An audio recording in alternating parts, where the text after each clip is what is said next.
The snow was falling lightly outside the window of my parents' house in Willow Creek, Michigan, turning the neighborhood into a postcard scene that hid all the ugly truths beneath. It was Christmas Eve, and I'd driven the 4 hours from Detroit through the flurries, my hands gripping the wheel tighter with every mile. The radio played carols, but they sounded hollow, like echoes from a life I barely recognized. I pulled into the driveway, crunching over fresh powder, and sat there for a moment, engine ticking down, staring at the warm glow from the living room. This was home, or at least it used to be. But lately, every visit felt like stepping into a role I hadn't auditioned for. I grabbed the wrapped gifts from the back seat, carefully chosen. Nothing too extravagant, because that's how it always went. Mom opened the door before I could knock, her face lighting up in that practiced way. The one reserved for company. "Elena, you made it through the storm. Come in, honey, before you freeze." She hugged me briefly, her perfume the same floral scent from my childhood, then ushered me inside. The house smelled of cinnamon and pine, the tree twinkling in the corner with ornaments I'd helped hang as a kid. Dad was in his recliner, remote in hand, nodding hello without looking away from the game. "Hey, kiddo. Traffic bad?" "Not too terrible," I replied, hanging my coat. Then my brother, Mark, emerged from the kitchen with his wife, Sarah, and their toddler son toddling behind. "Sis, about time. We were starting to think you'd bail." He clapped me on the back, hard enough to feel like a reminder of who was the favorite. We settled into the evening routine, small talk about work, mine in marketing. Always glossed over. Mark's in real estate. Always praised. Sarah shared updates on little Tommy's milestones, and Mom beamed like it was her own achievement. I smiled, nodded, past the appetizers. But something felt off. Heavier than usual. It wasn't until after dinner, when we gathered around the tree for photos, that I saw it, above the mantel, where the old family portrait had hung for years, the one from my high school graduation. All of us stiff and smiling, there was a new one. Glossy, professional, taken in matching sweaters against a studio backdrop of fake snow.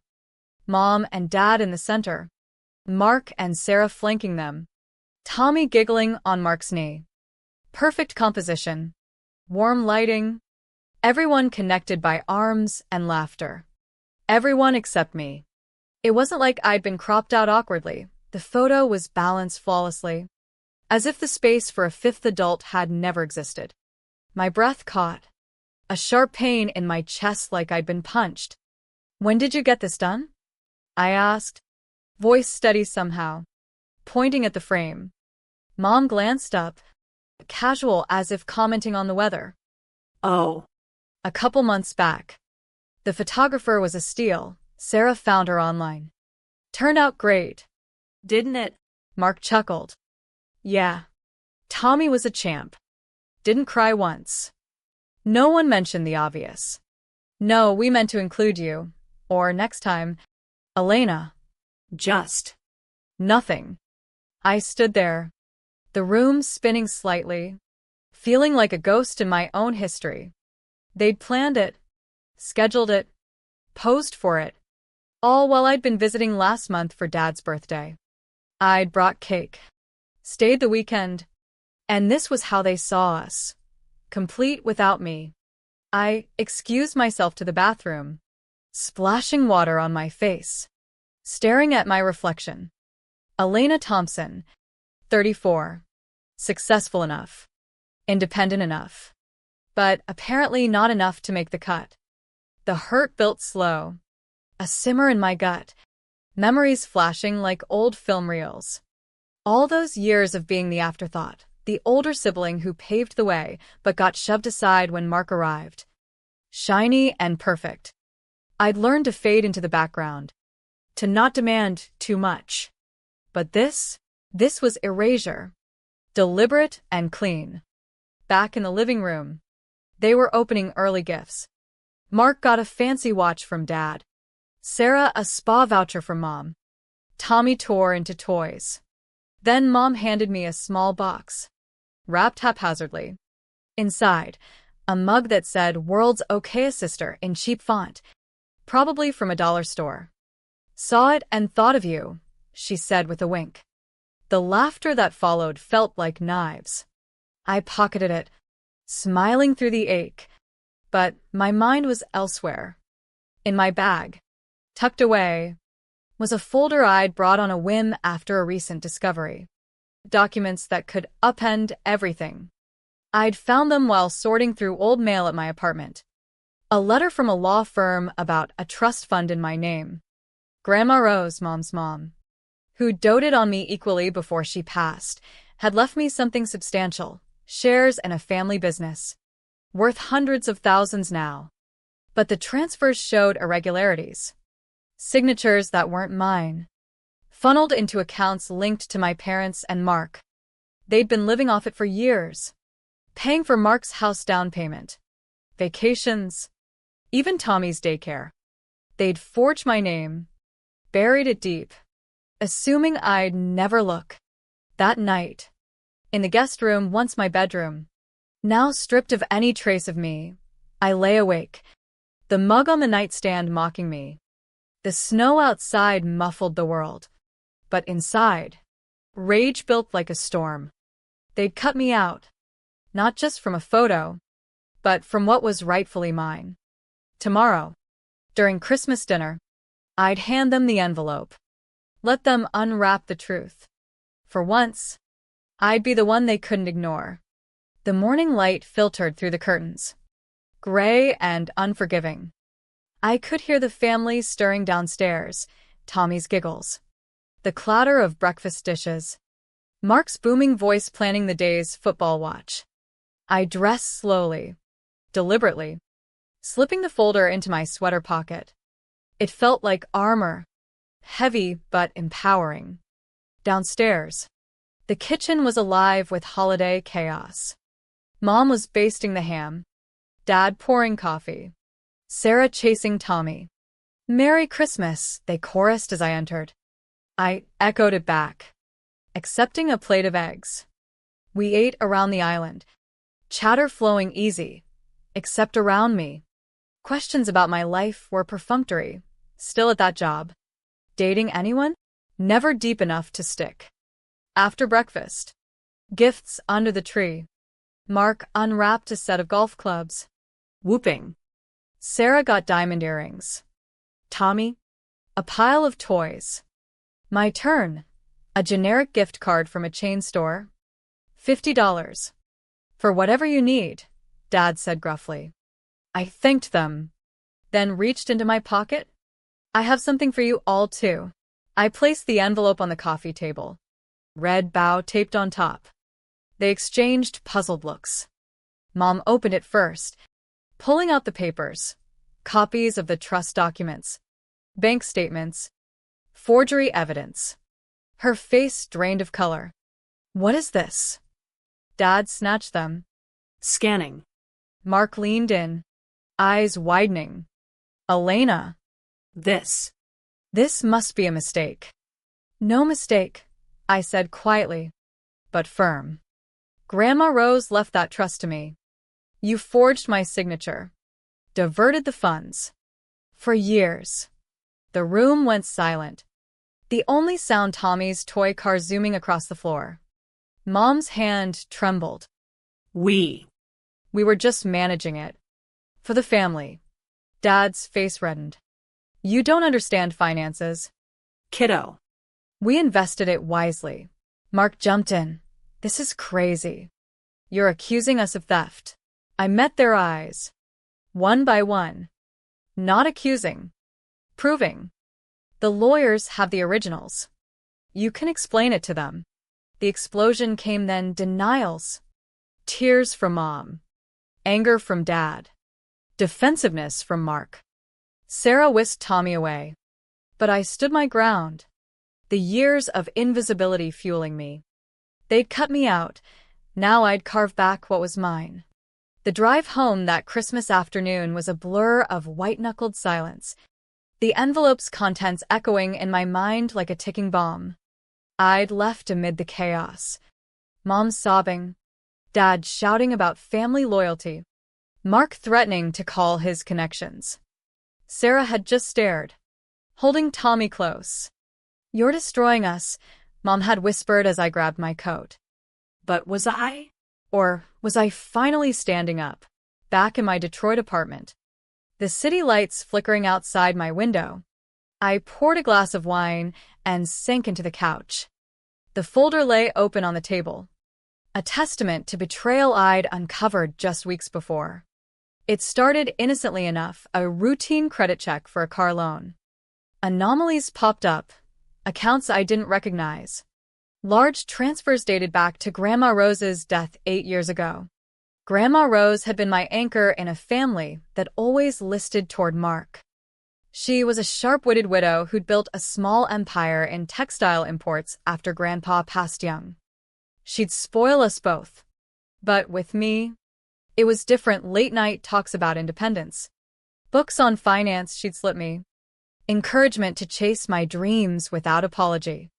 "Don't let anyone dim your light, Elena," she'd say, her eyes fierce.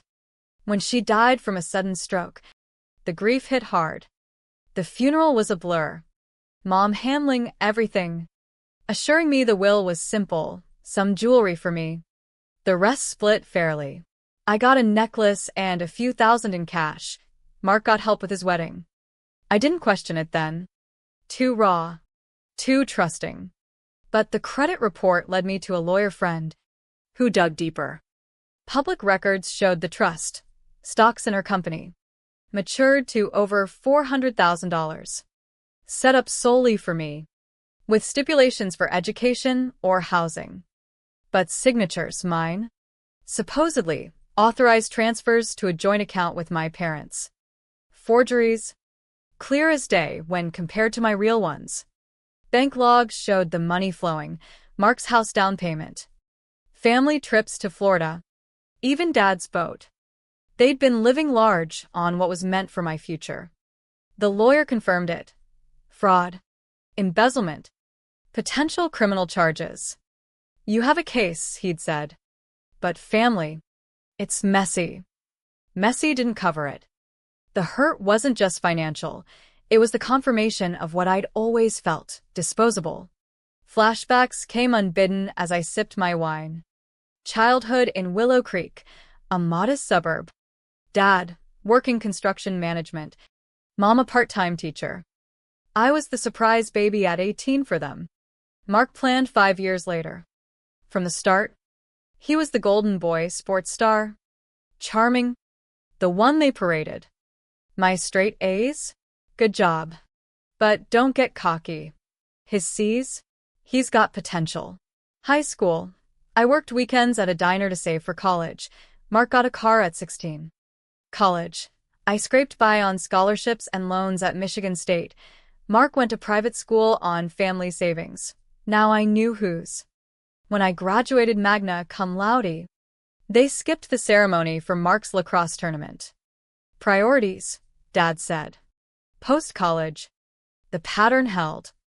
My first job in marketing? Unstable field. Mark's real estate gig? Smart move.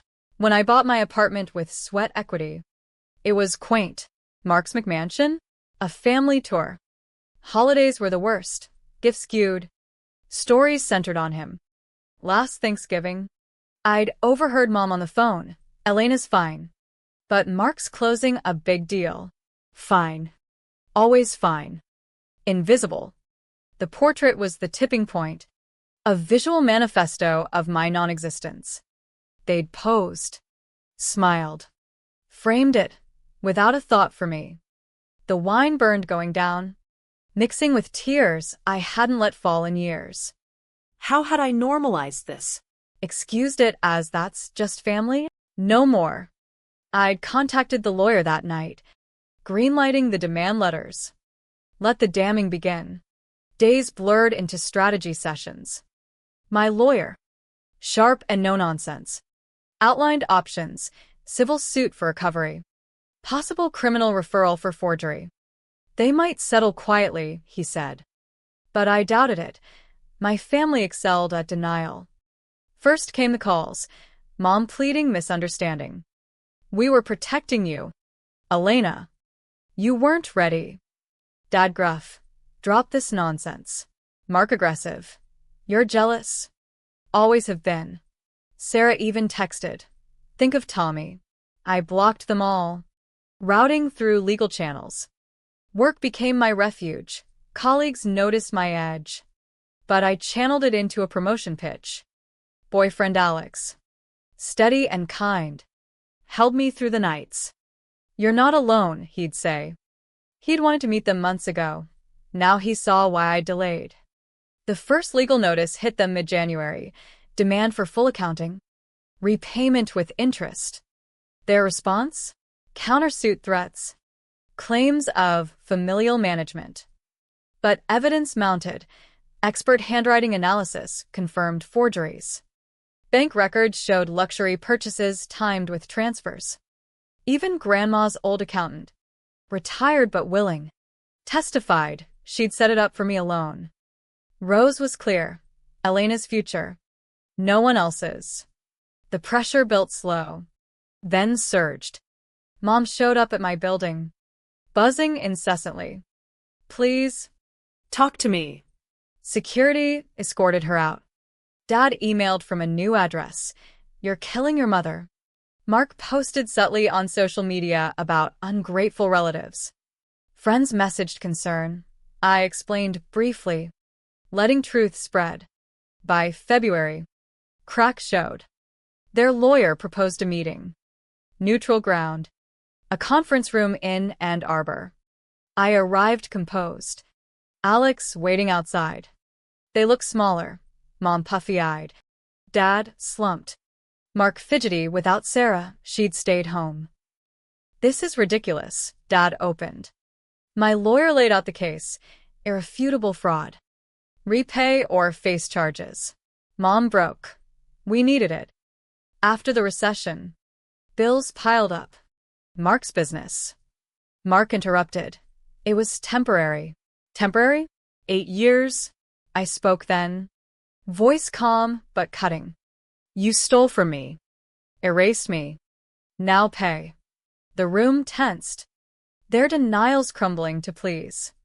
We left with no deal. But I saw fear in their eyes, the bungalows of their perfect life shaking. Spring thawed the Michigan snow.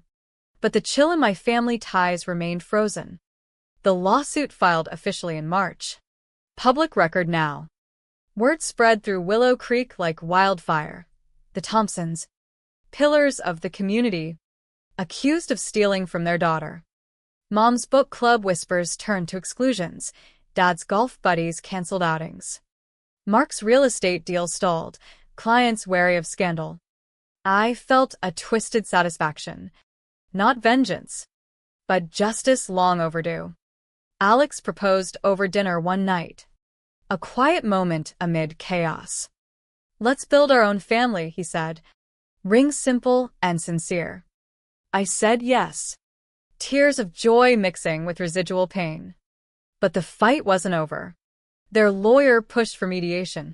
Sensing the tide turning, we met again in April. This time with a neutral arbiter. Evidence stacked. Timelines. Signatures. Expenditures. Their defense? Intent to repay. Laughable. Mom testified tearfully. We love you, Elena. This is a misunderstanding. Love. The word stung. Love doesn't forge documents, I countered. Dad admitted partial fault. We overstepped. Mark stayed silent, glowering. The arbiter recommended settlement. Full repayment. $450,000 plus interest. Liquidated assets if needed. They balked. But options dwindled. Criminal whispers loomed. Forgery a felony in Michigan. Post-mediation. Harassment escalated. Anonymous letters to my work. Greedy daughter. I traced them to Mark's IP. Restraining order filed.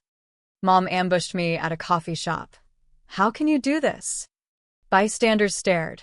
I walked away. Heart pounding.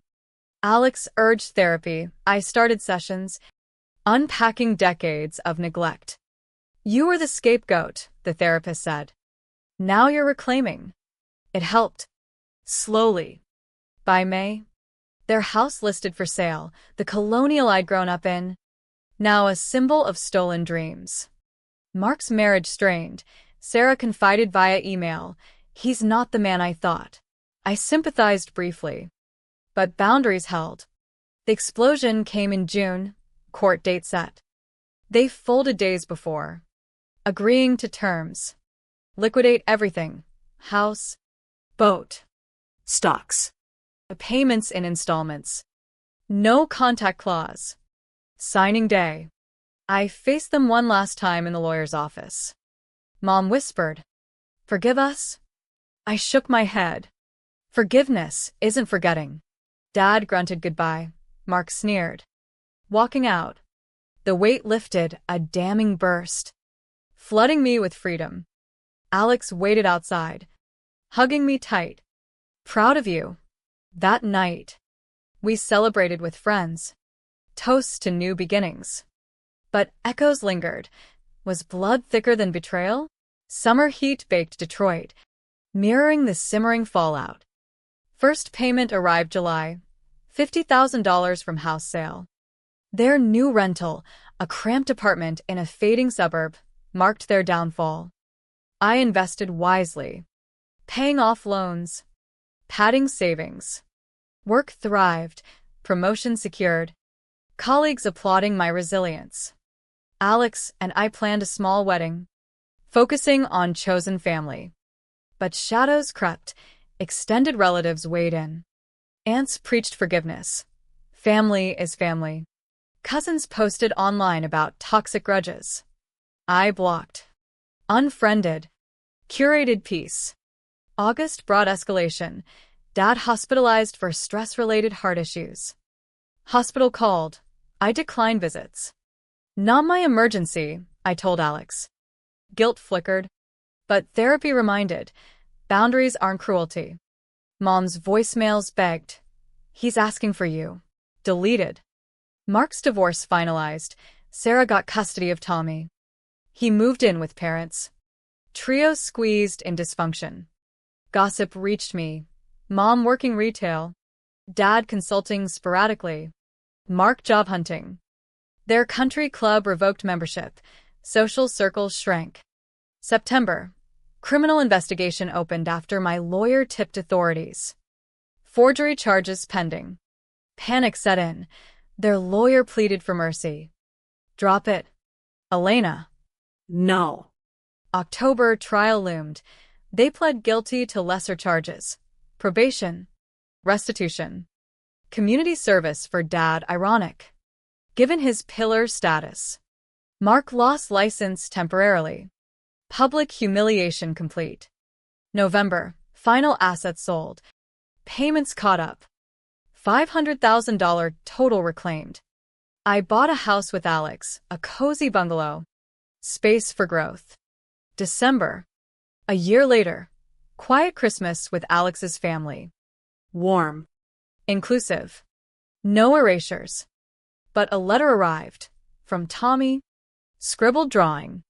Aunt Elena. Miss you. Sarah's note, he's innocent. Maybe someday? I kept it. Pondering innocence in toxic webs. Years unfolded like pages in a book I'd finally authored. 2 years post-confrontation. Our wedding. Intimate. Lakeside. Alex's kin embracing me. No Thompsons invited. Peace reigned. Our daughter arrived year 3, Lila. Fierce-eyed like Grandma Rose. Home filled with laughter.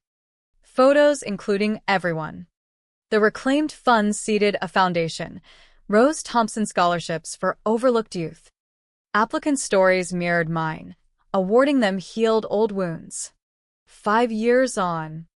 I stood in our living room, adjusting a frame, me Keys to a rental property bought with interest, transitional housing for those rebuilding.